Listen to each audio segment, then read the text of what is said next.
My daughter Anna got married recently, and I was there to support her as her dad.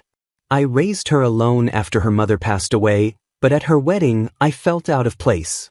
She had labeled me as just a useless middle school graduate. The event was filled with high-status people, making it clear that I didn't belong. The atmosphere at the celebration was tense, and it all fell apart when Anna suddenly ripped off her wedding dress and shouted, "Dad, let's go home." I agreed, and just as we turned to leave, a loud scream came from an unexpected direction. The guests froze in shock at what they saw. My name is Paul, and I'm 63 years old. I have one daughter, Anna, and she's always been special. When she was just 6, she came to me with a drawing. "Daddy, look at this," she said excitedly. It wasn't an ordinary drawing. It was a diagram of a ballpoint pen she had taken apart. Anna often took things apart to see how they worked, but drawing a detailed diagram of it was something I never expected. At that moment, I knew she was destined to do great things. Anna has always been physically weak, so she couldn't play outside much like other kids. Instead, she spent her time doing experiments and exploring things that fascinated her. She became curious about astronomy and weather.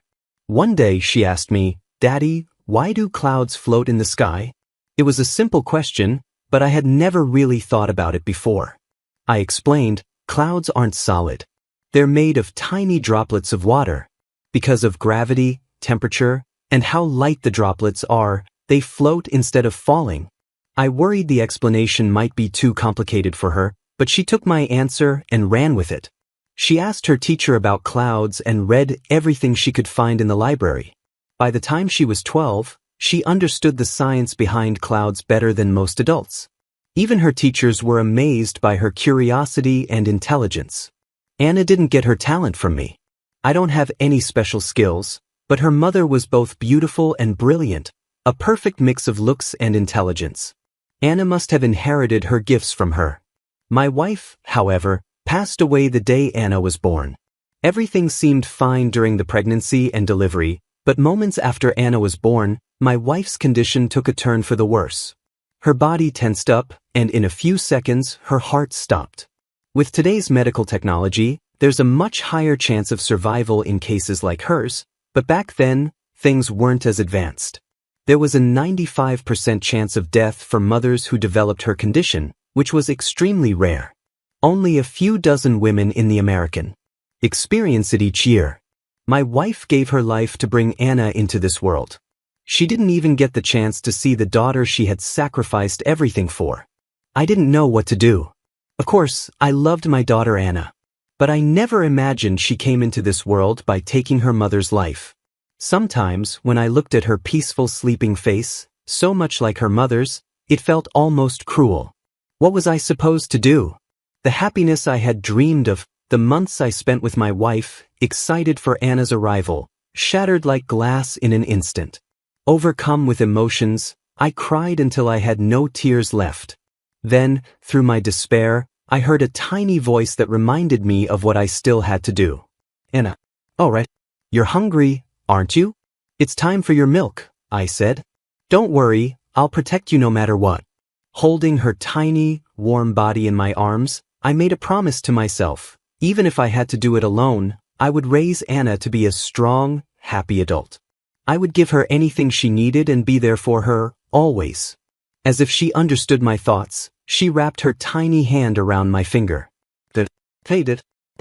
Oh, what were we talking about again? Her voice snapped me back to the present.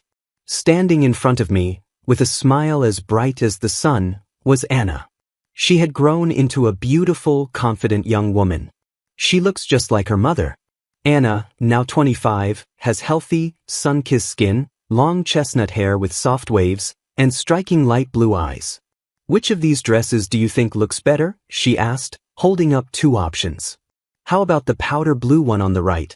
It matches your eyes and looks beautiful." Her eyes sparkled as she smiled softly at my answer. Over the years, noticing how much Anna resembled her mother brought me quiet comfort. Her hair, her eyes, even her expressions reminded me of the love of my life. And now, my little girl was about to get married. Her fiancé, Adam, works at the same company as her. When they came to tell me about their engagement, I liked him right away. I'm still learning, Adam had said, and honestly, Anna doesn't need anyone to take care of her. She's amazing on her own. But I want to be the person who supports her when she's tired, someone she can lean on when she needs a break. Hearing those words surprised me, but they also touched my heart. Most of all, Anna had chosen him, and that was enough for me. I gave them my blessing even though it was her choice, not mine. Since then, I've noticed how much happier she looks around Adam. My serious, hard-working daughter has a lightness in her eyes when she's with him, a bit like how I felt when I was with her mother. Before I knew it, the wedding preparations were in full swing, and my little girl was about to start a new chapter in her life.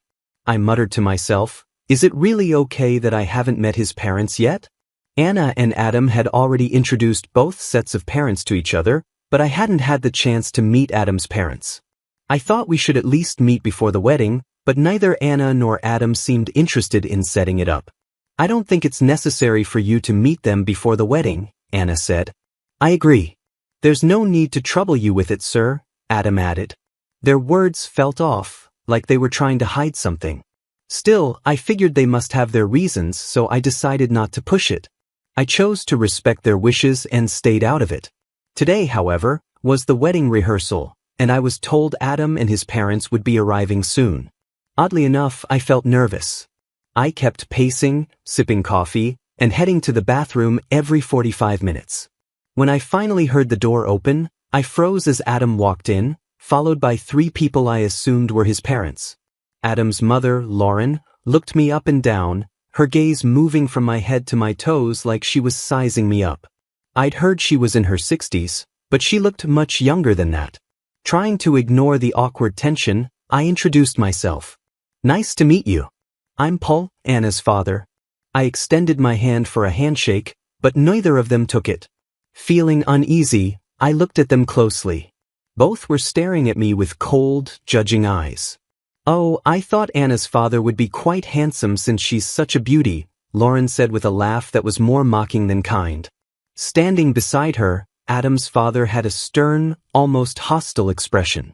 In a deep voice, he muttered, about 5 feet 8 inches, average face, not overweight but not slim either. Just ordinary. The sarcastic tone in his voice was sharp, and something about it felt familiar. My mind raced, trying to figure it out. Then it hit me.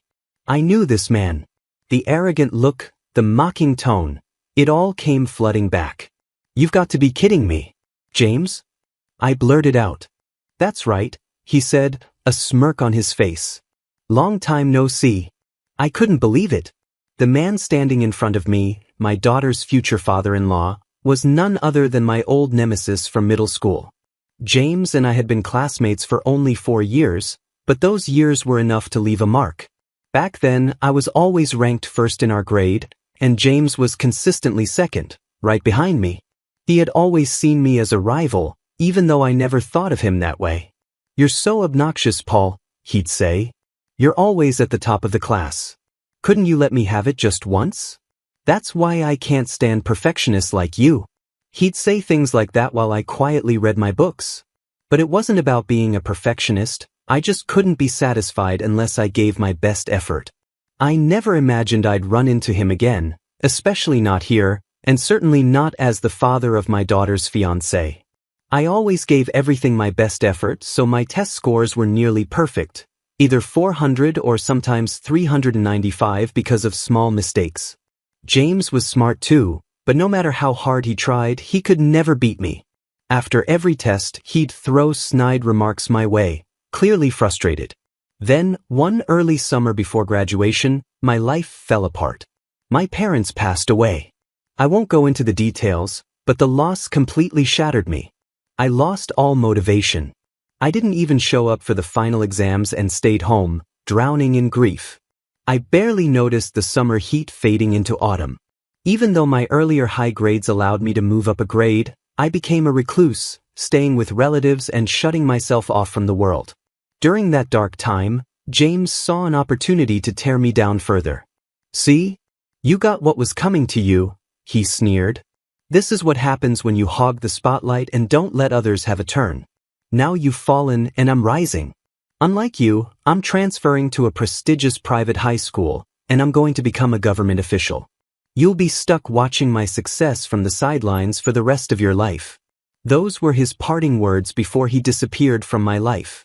I later heard he moved to a dorm to attend that private school. I didn't go to any reunions or keep in touch with my old classmates. I completely cut ties with my past. Just when I thought I would never recover from losing my parents, a ray of hope appeared in my life, my wife. She was 4 years older than me, and meeting her changed everything. She helped me rethink my life and gave me the strength to move forward. Even though I later had to face losing her too, she left me with the most precious gift, our daughter, Anna.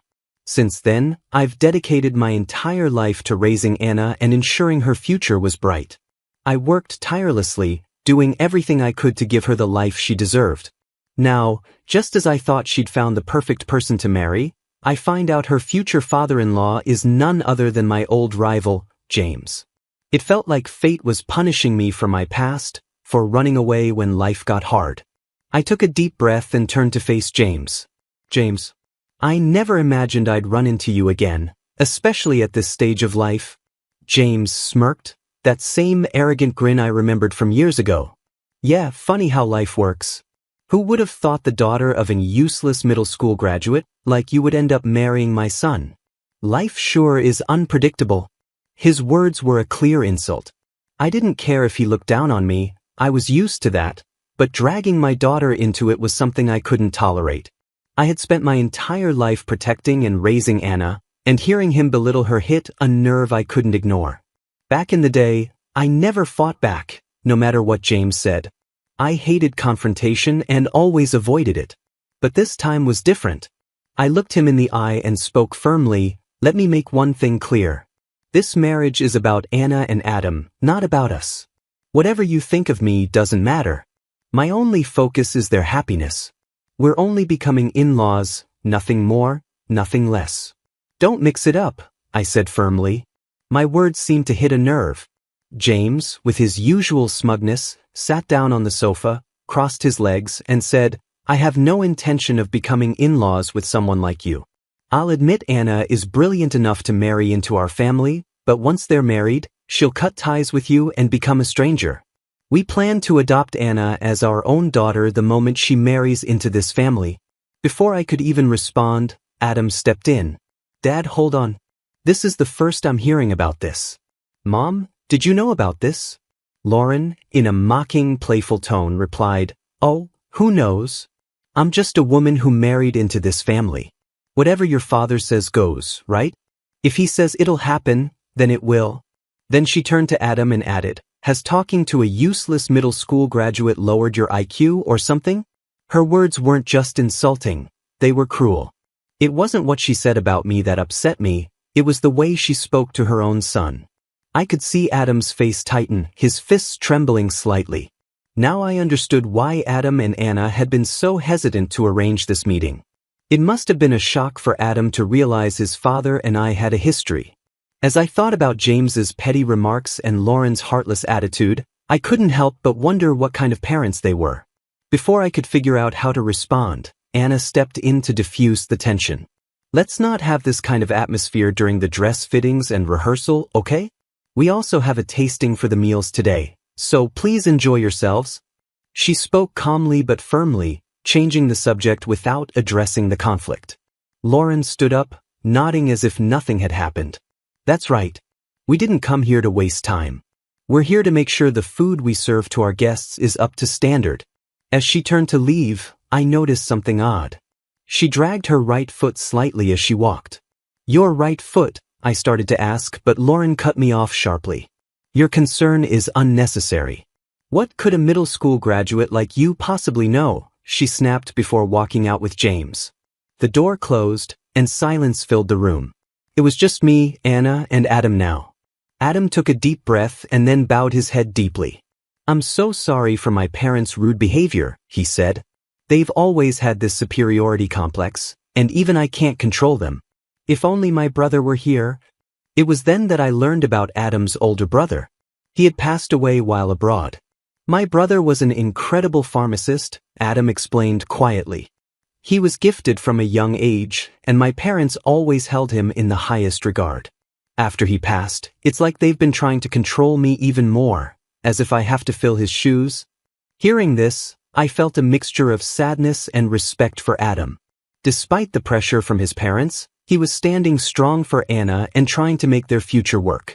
It gave me hope that maybe, together, they could rise above all this. Adam's older brother had always been passionate about pharmacology, and everyone believed he was destined to become a top professional in the field. But when he turned 26, he made a sudden announcement. He was going overseas. My parents tried to stop him, Adam explained. If it had been for a vacation or to train at a world-famous hospital, things might have been different. But the path my brother chose was much harder. He paused, then continued, "Have you heard of those medical organizations that work in dangerous areas?" Hearing that, my heart sank. I swallowed hard and answered, "Yes, I've heard of them." "So, your brother?" Adam nodded silently. That's why my parents didn't want him to go. He didn't need to say anything more. I could already imagine the weight of what he must have gone through, as well as what might have happened to his brother. The room fell into a heavy silence, the kind where no one knows what to say next. Anna, however, broke through the gloom. "Hey, why are we getting so down? I've heard Adam talk about his brother before, and I know the story. But I'm sure he wouldn't want us to be sitting here all sad, right?" Her words seemed to lift Adam's spirits, even if only a little. "Yeah, you're right," he said. "Let's just focus on the wedding for now." Adam then turned to me and said, "Paul, I really am sorry for how my parents acted earlier." I placed a hand on his shoulder and said gently, "The only thing that matters is that you and Anna are happy. The rest doesn't mean anything." After that, I decided not to bring up what had happened again. Neither James nor Lauren said anything either. Maybe it was because the venue staff were nearby, or perhaps they were pretending to behave. Either way, they spent the rest of the time smiling and avoiding any more trouble. I didn't realize it then, but this was just the calm before the storm. As the day went on, I sampled the meal options and eventually headed home. Time flew by, and before I knew it, the wedding day had arrived. I couldn't believe the moment was finally here. My little Anna, who used to walk behind me saying, "Daddy," had grown up so much. Seeing her in her pure white wedding dress was a sight I would never forget. I didn't think it was appropriate to carry around a large portrait of my late wife, so instead, I brought a small photograph from one of our trips together. It was my way of sharing this special day with her, even if only in spirit. The ceremony was breathtaking, emotional, and almost magical. It's a memory I'll cherish forever. Afterward, we moved to the reception hall. That's when something unexpected happened. "What is this seating chart?" I muttered, staring at the paper in disbelief. Sure enough, I was labeled as useless middle school graduate dad. I could hear murmurs spreading across the room as guests noticed the insult on the seating chart. The staff hurriedly rushed to collect the charts, their faces pale as they bowed repeatedly, apologizing over and over. Anna and Adam were backstage, changing into their second outfits, so they hadn't seen any of this yet. From the panic on the staff's faces and the nature of the insult, I had no doubt about who was behind it. "Well, how about that? My little surprise for you," said a cold, mocking voice behind me. I turned to see James standing there with a smug grin on his face. Beside him, Lauren hid her expression behind a folding fan, but her posture and the slight shake of her shoulders told me she was laughing at me. My body trembled slightly, but not with anger for myself. It was for Anna. This wasn't about me. I had lived long enough to shrug off insults like these. But for the father of the bride to be humiliated in front of so many guests would spark rumors that could hurt Anna deeply. I had tried to avoid making a scene all day, but this childish stunt had pushed me to my limit. Calmly, I said, "At 63 years old, you still find time to pull something this immature? How pathetic." James's grin widened. "I'm a man who graduated from a prestigious university, climbed the ranks to become a government official, and raised a son who works for a top company. And you? You gave up on school, locked yourself away, didn't even take the high school entrance exams, and stayed nothing more than a middle school graduate. This is a celebration for the elite. You should leave immediately." His voice was loud and filled with venom, echoing across the room. Curious guests began to gather, drawn by the commotion. I was about to respond, concerned about how this public embarrassment might affect Anna, but before I could, a calm, firm voice rang out. "Dad, let's go home." The voice was deeper than usual, but I knew it immediately. It was Anna. I turned to see her standing there, no longer in her wedding gown but back in her casual clothes. Her face was emotionless, as if all feeling had been drained. The staff, who had just finished collecting the seating charts, stood frozen, trembling as they watched her. Anna had clearly heard everything. Adam joined her a moment later, also out of his tuxedo and back in regular clothes. His voice was steady but carried an undercurrent of anger that sent chills through me. "Paul, let's go." Meanwhile, James and Lauren's faces twisted in fury. "What's the meaning of this?" James shouted. "Adam, Anna, the reception is about to start. Why are you doing this?" Adam stepped forward, his 6 feet 4 inches frame towering over his much shorter mother. Lauren flinched and let out a small yelp as she took a step back.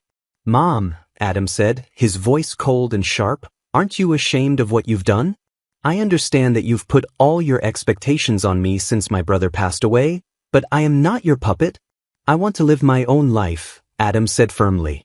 "I'll repay the kindness you've shown me, but if you keep acting this way, I'm ready to cut ties with both of you."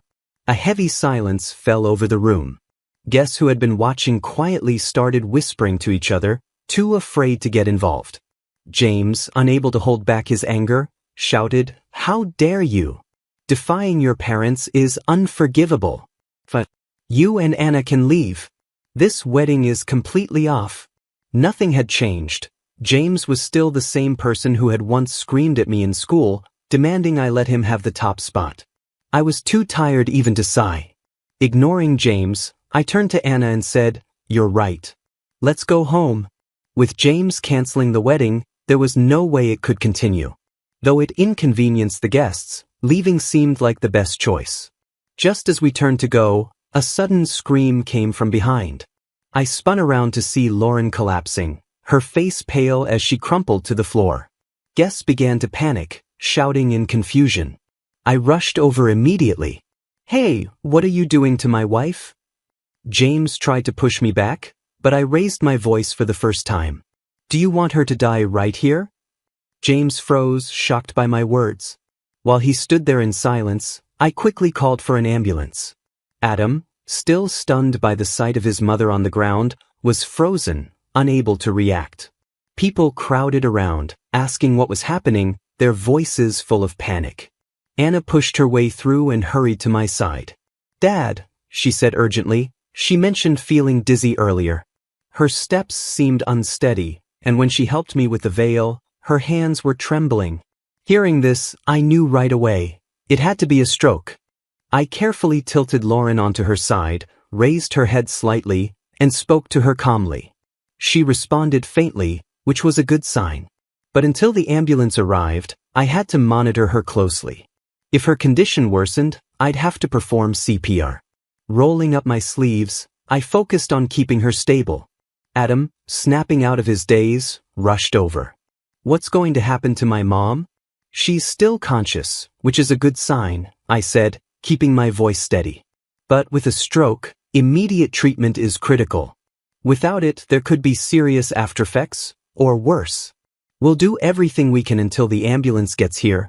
Adam nodded quickly, trying to stay calm, but James was still panicking. "Stay away from her. Don't touch her," James shouted, ignoring his relatives who tried to calm him down and explain the situation. He kept calling out Lauren's name, his voice filled with fear. It was clear he couldn't process what was happening. As I watched him, I couldn't help but think back to my own past. I reached into my pocket and touched the photo of my late wife. Looking at her smiling face, I prayed silently, "Please, let me save her this time. Give me the strength to do it." Just then, we heard the staff call out from the entrance. "The ambulance is here." The paramedics rushed in, and we quickly moved to get Lauren the help she needed. "Let's go," I said firmly, as the team worked to stabilize her and prepare her for transport. I slipped the photo of my wife back into my pocket and took a deep breath to steady myself. Hours later, Adam called to let me know that Lauren had survived the surgery. Relief washed over me. Even though the wedding had to be canceled, knowing Lauren was okay made it all worthwhile. After Lauren was taken to the hospital, Anna and I stayed behind to handle the return of wedding gifts and explain the situation to the guests. By the time we finished, exhaustion hit me, and I felt my knees weaken. Anna quickly supported me. "You did great, Dad," she said with a warm smile. "I'm so glad she made it through." "Yeah," I said, letting out a sigh. "But it's not over yet. There's still a lot to do." Anna nodded slowly, and we started walking down the moonlit street toward the hospital where Lauren had been admitted. Visiting hours ended at 9 p.m., so we only had about 45 minutes to see her. We hurried and arrived just as Lauren was waking up. She lay there, staring blankly at the ceiling while James sat at her bedside, clutching her hand and sobbing uncontrollably. Adam saw us at the door and gestured for us to come in. "Thanks for coming, Dad." "Come on," Adam said softly. His words seemed to nudge James, who shifted uncomfortably, opening and closing his mouth as though trying to speak but not finding the right words. I sighed and decided to address it head-on. "Look," I said plainly, "I didn't save Lauren because you told me to. I don't need any half-hearted thanks." James looked down, clearly embarrassed. After a moment of silence, Lauren whispered something in a hoarse voice. "Olivia." Adam leaned in gently. "Mom, don't push yourself. Just rest for now.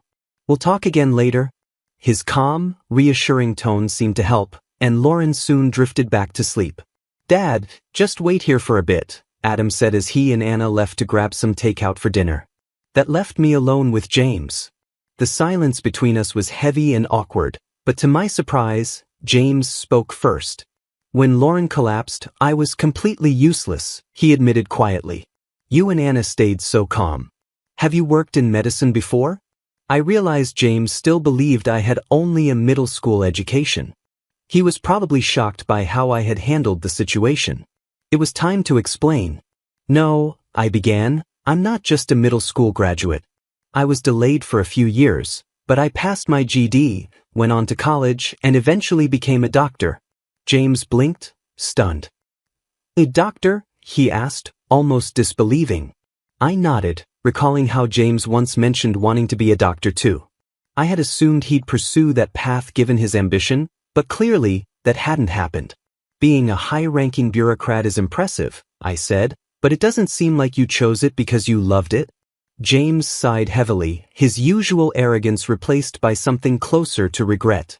"In my family, becoming a bureaucrat was a tradition passed down for generations. The pressure was enormous, and my father constantly criticized me for never being able to take the top spot in school," he admitted. "That's why you were so obsessed with being number one?" I asked. James nodded slowly. "Yes. But I realized something back then. What's the point of being number one if it only happens because someone else holds back?" He paused and looked away, as if struggling with the memory. "When you didn't transfer to a prestigious high school, even though your grades could have gotten you in?" I understood. I stayed quiet, letting his words sink in. For the first time, James wasn't the arrogant rival I remembered, but a man weighed down by expectations he never asked for. I felt a wave of relief as James continued. "Thanks to that, I became the top student at my new school, did well in university, and eventually became a bureaucrat. But no matter how far I climbed, I always felt empty inside, because he wasn't there." "You mean Tyler?" I asked gently. James's eyes widened in shock at the mention of his late son's name. He froze, staring at me as if searching for answers. Slowly, I pulled the photo of my wife from my pocket and showed it to him. In the picture were my wife, Olivia, and myself. "How do you know Tyler?" James stammered. "Tyler and I worked closely together in a medical aid organization," I said. "My wife, Olivia, was a nurse, and Tyler had incredible knowledge of medicine. Together, we saved countless lives." My voice faltered as memories of those days filled me with both warmth and pain. I'll never forget that day. You should be proud of Tyler's final moments. As a member of the medical team, he carried out his duty with incredible bravery. Olivia and I did everything we could to help him, but in the end, Tyler insisted that the resources we had be used for the children in need, not himself. James's face crumpled, and tears welled in his eyes as I continued. Tyler was a truly kind soul. He never spoke much about his family, so I didn't know his story. I think it's time you have this. I reached into my wallet and pulled out a small piece of paper. This is a note Tyler left behind, I said, handing it to James. James took the note with trembling hands. As he read it, sobs escaped him, and he collapsed to the ground. Tyler, he wasn't really my son, James managed to say through his tears. I married Lauren when Tyler was 14. He wasn't my biological son, but I loved him like he was my own. And now he's gone. Tyler? James fell to his knees, tears streaming down his face, forming a puddle on the asphalt under the clear night sky. At that moment, Anna and Adam returned, rushing over, alarmed by the sight of James sobbing uncontrollably.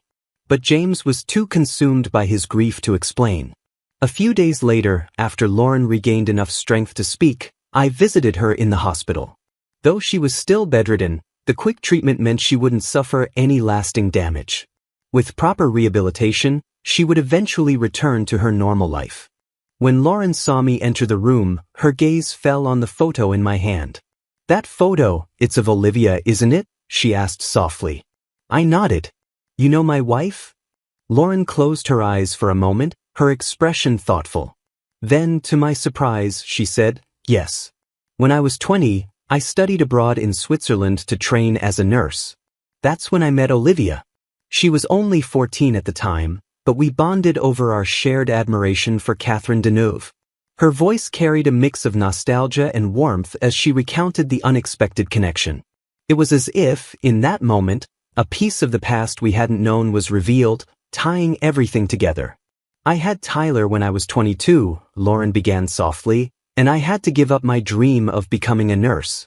But Olivia, she must have become an amazing nurse, didn't she? I nodded. She did. Olivia was called the modern-day Nightingale by those in the field. People referred to her as the saint with the lamp. By the time I met her, she was 36, and her skills as a nurse were extraordinary. We worked together, got married, and alongside Tyler, we saved countless lives. I paused, remembering the painful moment. When Tyler collapsed during a mission from a stroke, I lost control. I acted far from what's expected of a doctor. But even then, Olivia stayed calm. And Tyler, even as his strength faded, thought only of others. He insisted on prioritizing the children who needed resources, not himself. I reached into my pocket, my voice steady. Tyler made me promise that if I ever returned to the States and met his parents, I would deliver a message. He said that while his life might end there, he wanted you and James to live long lives. He especially wanted you to take care of your health, knowing the family history of strokes. Lauren listened quietly, her expression filled with both grief and understanding. James told me what happened to Tyler, she said, her voice strained but steady. After we lost him, both James and I became so focused on Adam. We wanted him to have a happy, normal life, but, in our pride and stubbornness, we ended up hurting Anna and you. She paused, tears forming in her eyes. It wasn't until I saw the look on Adam's face that I realized how wrong we were. Apologizing won't fix everything, but please, let me say it. I'm sorry. And, thank you for saving me. She extended her hand for a handshake, her sincerity clear. There was no hesitation in her gesture, and I saw no reason to refuse. I shook her hand firmly. As a doctor, I did what I was supposed to do. You don't need to thank me for that, I said gently. But please, when Anna visits, apologize to her. That's all I ask. Lauren nodded, tears streaming down her face as she looked me in the eye. For several heartfelt moments, the silence spoke more than words could. Later, both families sat together and reconciled. While I knew I might never fully forgive James and Lauren for their actions, their acknowledgement of their mistakes was enough for me. What mattered most was that Anna was happy. A few weeks later, Anna gently rubbed her slightly rounded belly and smiled. "Oh, Dad, the baby just moved," she said softly. Adam stood beside her, wrapping his arms around both Anna and their unborn child in a protective embrace. Watching that simple, everyday moment, I realized this was true happiness, the kind I had always wished for my daughter. I had always wished for Olivia to be here too. She would have cared about nothing more than Anna's happiness. One day, I received an unexpected call from James. "I'd like you to come and pay your respects at Tyler's grave," he said. Without a second thought, I agreed and made my way there. The cemetery was peaceful, with sunlight filtering gently through the trees. The well-kept plants swayed in the breeze, creating a calm, almost serene atmosphere.